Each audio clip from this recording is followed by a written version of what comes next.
We're standing right now in a Warrior field. Warrior's a high alpha variety, kind of a specialty bittering hop. Doesn't have a lot in the way of aroma, but as far as a bittering hop goes, it provides a really clean bitterness, not a lingering bitterness that you would find out of some of the other bittering hops like CTZ. This is a more subtle, clean bitterness that is really quite pleasant.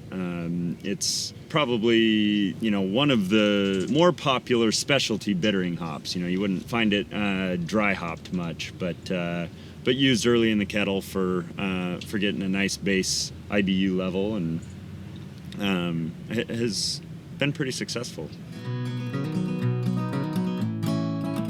Now, actually, we're currently standing in the field that my great-grandparents originally planted hops in 1932. So we've been growing hops continuously since. Makes me the fourth generation of my family to grow hops here.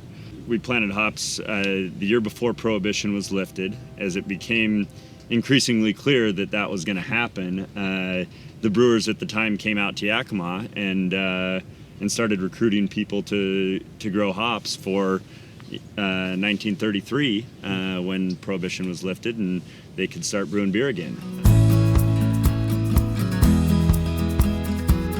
Yeah, I mean, I started kind of pushing a broom at age 5 during harvest, and but back then, yeah, we were growing a lot of hops for AB. Willamette for years was our number one variety here on the farm.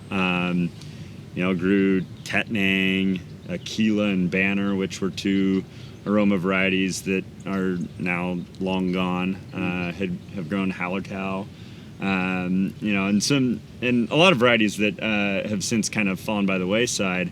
For a big chunk of that, from kind of the mid '90s to the mid 2000s, grew a lot of high alpha hops for export. That was where the market really was. So a lot of CTZ, Warrior for export, but also some, in there some Galena and Nugget and other alpha hops. Within the last 10 years or so, a lot of that acreage has transitioned into varieties like Simcoe and Citra, Mosaic. Now Equinox planted some of that this year. That's a new variety that'll be widely available after this harvest. Cascade as well. So that's a reflection of the way that the industry's gone. Aroma hops now constitute over half of the acreage here in the Yakima Valley, which is a major change from just 5 years ago. So.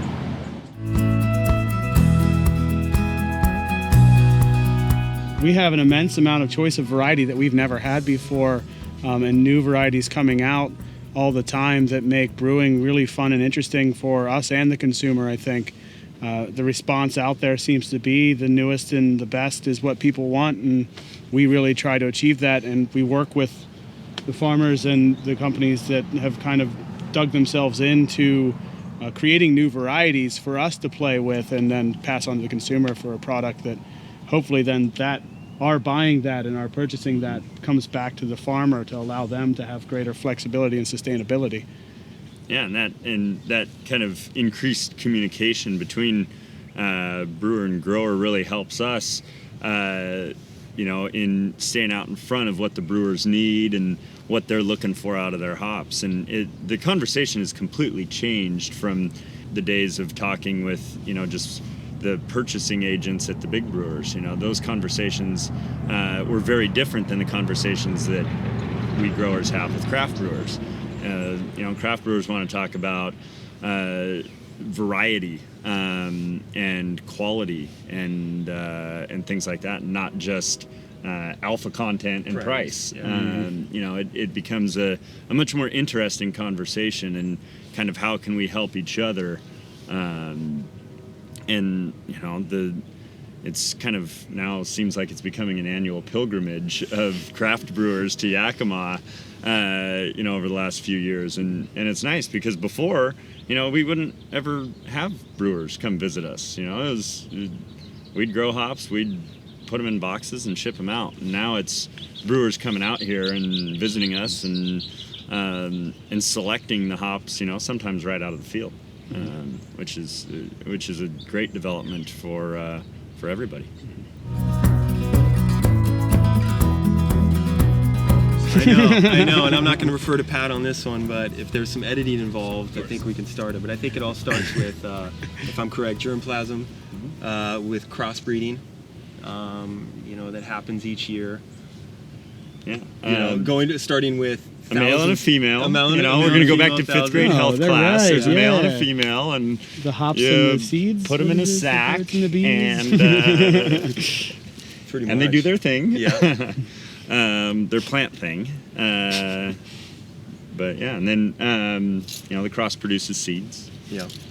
We plant the seeds, and Jason's way better at this. At explaining this one. This should have been a question for Jason. It's a very long, it's a very long process. There's years of field trials done to make sure that agronomically it's going to work for the grower, and then once that's determined, then there's brewing trials done to make sure it's going to work for the brewer. Right. And how long are we talking from first seed planting to actual, Gotcha. I mean, even to the point? A great example would be Mosaic, which just got released in 2012, and I Right. think that was started in 98, Yeah. 99? Yeah, it was 1999, so I mean, that at least initial cross was 13 made. years until it Yeah. actually came out to commercial production. And that's to the volume that you can actually sell it Right. by a name available to brewers.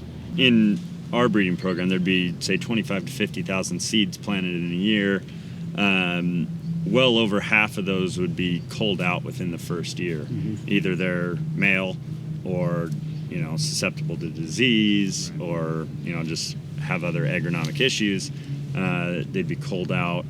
And within 10 years, if we could whittle that tens of thousands down to one, that would be successful. It's kind of like ultimate hop variety survivor. It's like you keep voting them off the island until there's one left, and you just hope to get to that one. Right. It's a numbers game. Hey, thanks, guys.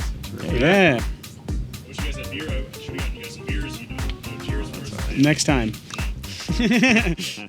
Yeah, thank you guys.